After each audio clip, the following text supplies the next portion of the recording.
is the president of the division, and with him, his best partner, his wife, Adrienne Bartes. Welcome.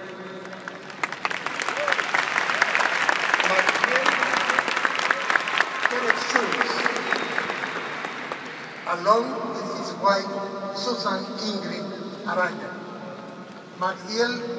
Pastor Magdiel is the former secretary of the division because he was appointed recently as the assistant to the General Conference President. South America, please tell him that you are here.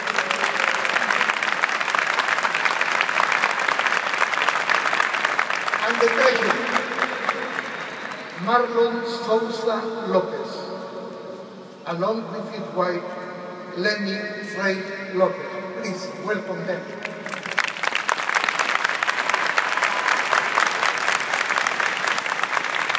We will warm up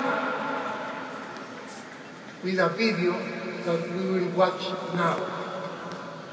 And please, fasten your seat belts of what is come after that. Please, watch the video and enjoy the presentation.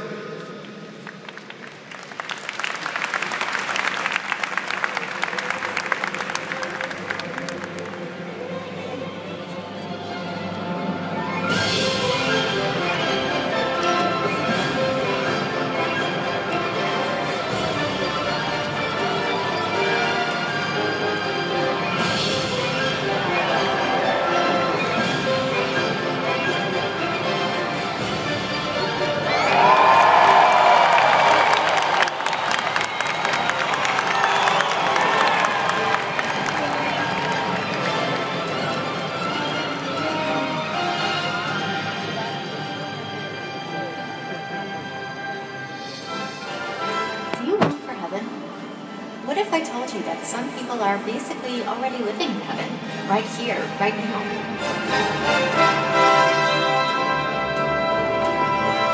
To long for heaven is more than a desire, more than going to church and praying.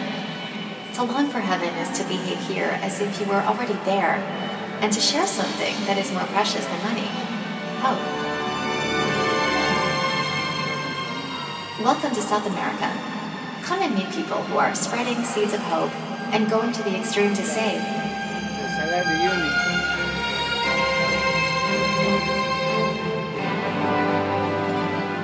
Our pastors are constantly receiving training and experiencing cultural exchange with leaders from other countries through an intense discipleship project. We encourage them to experience and practice communion with God, relationship, and mission. 3 simple pillars, fundamental to further the work in all areas. In hospitals and clinics, love is felt by those who are often on the extreme of life. We serve those who come to us, but we also go after those who cannot come in the most remote places of our territory.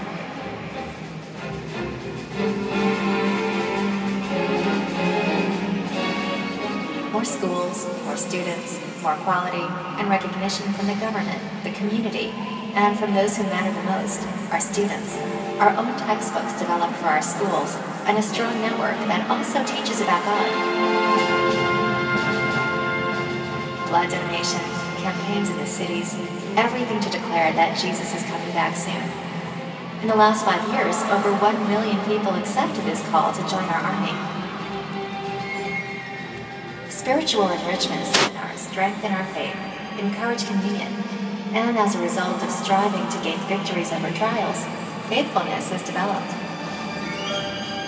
Everyone does their part, because each part is important in this larger wheel that is the work of preaching, no matter the time or place, even if it is far from everything in a land of ice, as Hector did in the extreme point of Antarctica.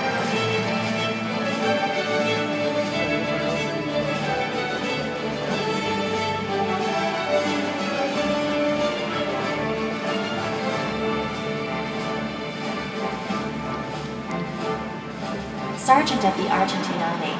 He was assigned for a period at an Antarctic base in one of the most isolated points of the planet. He decided to make life in this extreme an evangelistic mission, so he took with him missionary books. If I had to talk about God, I had to learn about my surroundings.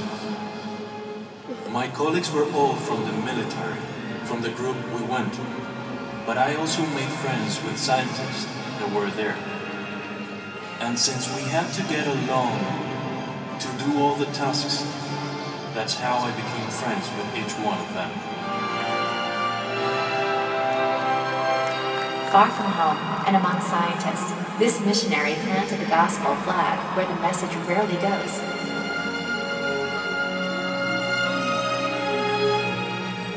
Books that are read there or that will go with his colleagues far beyond the land of ice. Our footprints left on the trail of those who will learn about God. Members are sharing literature voluntarily and are helped by an army of literature evangelists who make this work their daily mission.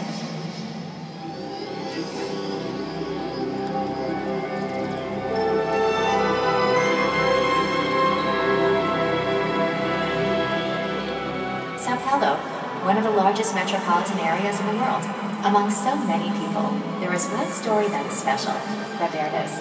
He got a DVD about prophecies and embraced the Adventist message, becoming a web evangelist that has already studied the Bible with more than 2,000 people.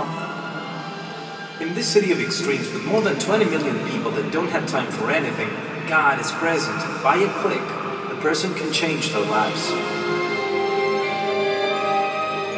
This is also a work that the Church's communication network in South America took on in all directions. Novo Tempo encompasses radio, television, and record label, working to have an intensive online presence in social media, and also services like Bible school for people who are interested, to places where our pastors cannot go in person. We go by means of communication. And this may happen where there are lots of people or where there are just a few. Bible studies and virtual channels can go this way.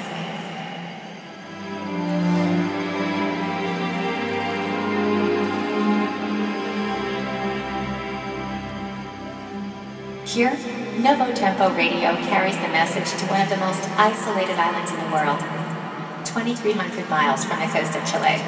And this signal got there with the Pathfinders, a nation of teens passionate about mission.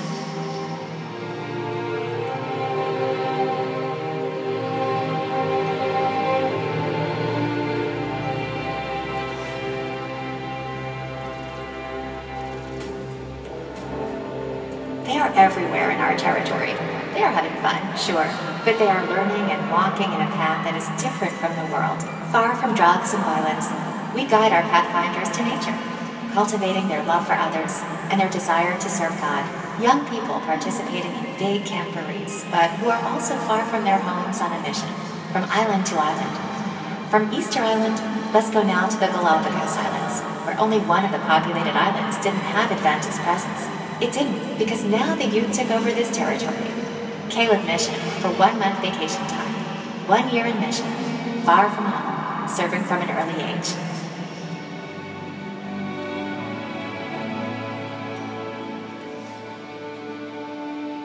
Going to an extreme because she was free and in prison, enabling others to learn about the extreme of being free in Christ. You are now in a prison. You and hundreds of other inmates who have been around Ruth for over 20 years. Mother Ruth. She's a free person, but she chose to spend her days behind bars to show a different kind of imprisonment and how to get out of it.